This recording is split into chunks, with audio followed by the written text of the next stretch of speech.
Hi everyone, in this video I'd like to show equilibrium and non-equilibrium Casimir forces.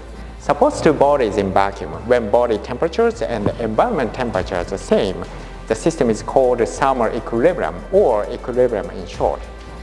Equilibrium Casimir forces are always attractive.